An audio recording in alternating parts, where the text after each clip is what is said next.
Everything's very comfortable. So, Evelyn, photographer, communicator, native of Vienna. What should people know about you? Because we have your name back there and what looks like an email sign with some text behind it. I don't know much more. Well, first of all, thank you very much for inviting me, and it's a huge privilege to be here. So, yes, what you should know about me. Usually when I'm around, when I'm walking around Vienna, I'm the one you see with the mobile in your hand. Because I'm an Instagrammer, and I want people to see my hometown through my perspective. I have brittle bones disease, which started at the age of 6 approximately, although it's a genetic disease which normally starts at birth, but my story is different anyway. So, what should you know? Well, apart from the obvious reasons that I'm different, I was the only pupil in my primary school who had a disability. I was the only pupil in my high school with a disability, a high school that was full of stairs, and even though my mom had to get me up 14 stairs every day for 8 years with her muscle power. It was after I graduated that the school decided to get an elevator. Well, a little bit too late, but however.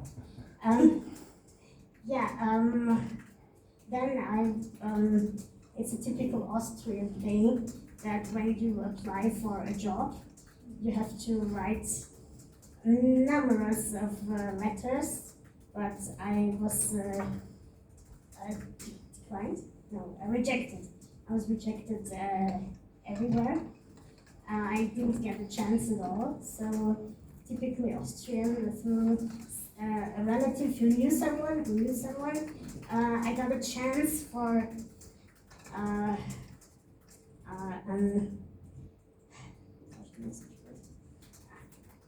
Job interview. Job interview, sorry. And finally I got a job at the Vienna Red Cross, where I worked for 5 years as a secretary at the administration of the ambulance service. And it was the best time of my life, because for the first time I felt equal. I didn't feel like I had to ask for a favor. I was treated equally. I could show everyone that I was able to carry responsibility, and I have loved it. And after 5 years, sadly, my body didn't love it anymore. So I had to resign, to stop working. And I thought, well, what should I do now? So I started writing my story, and I published my autobiography. And after several stupid accidents, which left me with a few crooked limbs more than before, I started to take photos and to launch my Instagram account, and from then on I'm sitting here with you distinguished people and can't believe my luck. First of all, would you like to take a little drink break? Because that was a lot of explanation to cool down a bit. Yeah? Sorry, Okay. I'm talking too much. No. That will give me a good opportunity to roll back a bit and get the keyboard so I can go to the next slide. Because we'll start to show a bit of your photos, because it would be a bit boring if we talked about your Instagram account and didn't show any photos, right? But before we do that, without bragging, how many followers do you have? 6,500. All organic, non-paid, right? No bots, I hope so. So, you've seen the photos already, so maybe you want to talk a bit about the photo. Do you want to turn around? Yes. So there we have two photos, one on the left, a mural, and one on the right, some individuals. And intentionally made. Tell us a bit more about it. And also I'm curious, as you started, did it come natural to you? Was photography and being an influencer something which you always thought you would be? Well, first of all, I never thought that I would be called an influencer. That was never my intention. I got a camera when I was 10 years old from my father, who sadly passed last year. And he taught me how to see the world through a different angle. And to not just shoot like a tourist, click, the obvious motives, but to find an angle that makes people interested in what you're seeing. And that's what I try to convey with my Instagram as well. So my father had a huge passion for photography as well, and I guess he inherited it to me. So yeah, and Instagram just happened. A friend, I used to have I still have a Facebook account, which I share with friends. And one of these friends told me, why don't you share your photos with more people, not just this small circle? And so it started about 4 years ago, and yeah, that's it. Now I do. In case no one saw the first slide, let's ask everyone who has an Instagram account, raise your hand. Oh, look, a couple of them. Do you want to tell them what the account is called? It's called Vienna Wheelchair View. I wanted it to be obvious that I'm sitting in a wheelchair because I wanted people to know that I'm photographing from a different perspective. So what perspectives are we seeing in the first pictures? Well, the first picture has been taken at a hotel in the 6th district. It's called the Jazz, the hotel, on the rooftop bar. And when you're looking opposite in Windmühlgasse, you see this beautiful mural, and I'm not sure if I'm confessing that I'm a Disney fan as well. It reminded me somehow of Mulan. I don't know why, but I liked it, and she was a fighter. I'm a fighter, I guess.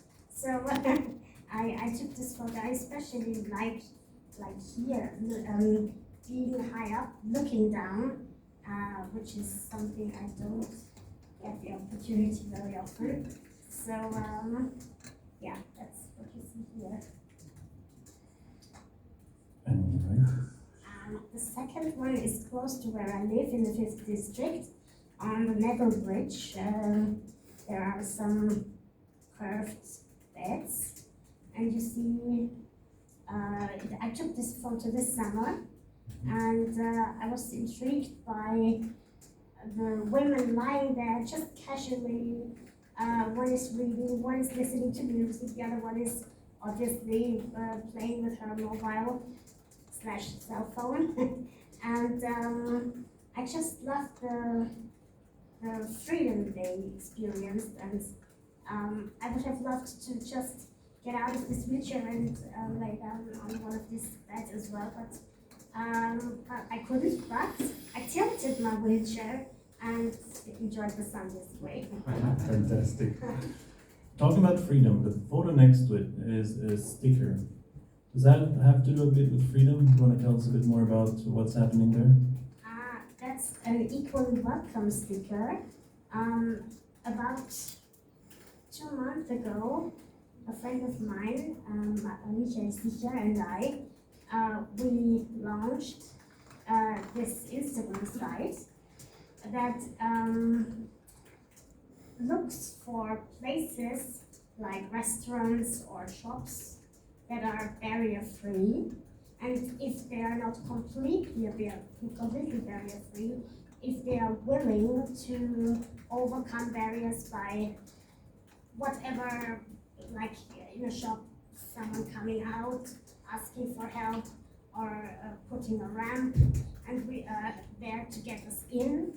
And we wanted to have a platform for people to see, how can I say? Try it in German, I know. No, it's not the language problem. I have so many thoughts in my mind and I try to make it short. Just share one, I'm sure it's a good one. Just go ahead. The first thing which comes to mind. If you want to go out with friends or family, or you have a business meeting, you're not thinking if the venue you're going to is accessible for you. But for people in wheelchairs, it can be a step that is 1 centimeter too high that prevents us from going in. Or, but what connects us all is you're standing here with drinks, you have had food, and after a certain time, you might probably have a certain urge. And I guess, I won't say none of you, but most people don't think in advance if they might need a restroom or not when they go to a restaurant, because it's natural that they can go there. But for me or for us, it's not natural. We have to do research, we have to plan, we have to check, we have to call. And just last week I called a restaurant just to get a person on the phone who is actually working there and didn't know if they have a wheelchair restroom or not. And I was like, what? And even if she didn't use it, obviously, but she should have known. So, and we want, with this equally welcome sticker, we want to showcase places, restaurants, whatever, who are not only barrier-free, but who have, for example, a second entrance, or who have a ramp for us to get in, or even if they don't have a restroom that's available for us, it's good to know in advance so that we can choose if we're going there or not. We only know how long our bladder lasts. So it's up to us, and it's good to know this information in advance.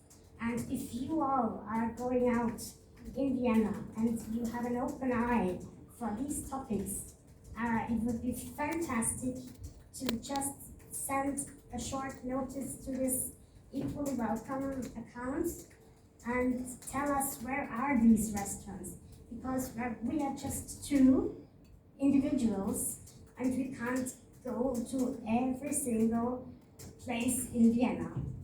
It's a Sisyphus work, and we're doing our best, but if we could have some help, that would be great. And we're going there, we're taking photos, because that's our world. Instagram is shown through photos, and so that you as a person with a disability, you know what to expect when you get there. And the good news is we're not 2, but 40 now after this night. So you have a new team at your disposal. There's an email address back there, which you have shared and are asking people to reach out. There's also Instagram, so there are no excuses. If you're not on Instagram, then it's email. If it's not email, then it's Instagram. So remind everyone again, where can you be found? My email address is evi.brezina@gmail.com, or my Instagram account is called Vienna Wheelchair View. I would almost finish there, but there's one more person I think we have to mention, Art. It's a nice lady looking at us, I think even filming us. Do you want to mention who she is and what her role is? Yes, this beautiful woman over there is my caregiver Dana, who is with me for 13 years now. She is one of those people. Yes, please.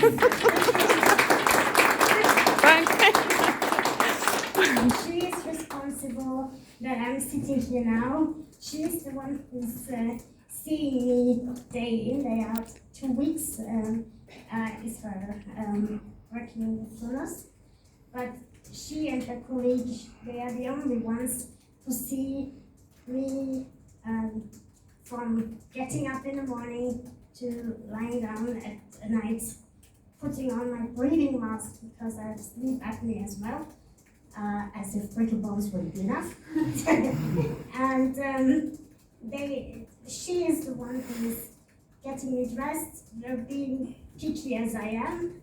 I got on her nerves even starting 2 days ago about what I should wear today. So I can be really picky, and I'm so grateful that I have. Erich Fromm says nobody has someone, but that these two wonderful women are by my side, helping me every day, enduring my ups and downs.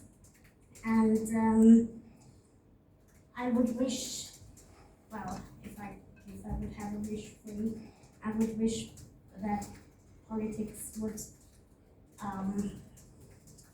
appreciate their work much more than they do now. That would be my wish. Let's hope for open ears, and everyone please join me in thanking Dana and Evelyn again. And we have over an hour and a half left for some very good networking. And Ambassador Sigliera, I'll give you the privilege to reopen the drinks and buffet. Well, thank you very much, and I really enjoyed them. The photographs also were really very interesting. You're a very gifted photographer. Thank you, and thank you for your presentation. Please, everyone, I know there'll be some people who need to head off, but others, you're most welcome. There'll be further sort of refreshments. Please stay and mingle and chat. We'd love to get to know you better. Thank you so much to everyone. Thank you so